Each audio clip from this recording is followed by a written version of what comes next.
السلام عليكم ورحمة الله وبركاته. مقعيق واهن عبد الرحمن حاج يوسف waxaan ku umulay istaalka Dalmar Hospital waxaa ka helay adeeg ay qabteen sida wanaagsan ay soo dhaweeyeen dhaqtaradeeda Naciimo umulisadeedan Amal iyo tiimkeeda dhamaan tiimka Dalmar Hospital sida wanaagsan oo quruxda badan leh ay igu shaqeeyeen aniga iyo nuunaheega welcome to the world my baby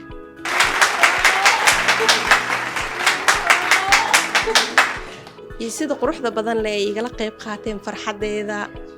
iyo soo dhaweynta wacan ay ii qabteen ugu imaada adeeg hufan daacadnimo iyo daryeel wanaagsan hooyada iyo dhalaankeeda iyo dhamaan qeybaha kala duwan ee isbitaal Dalmar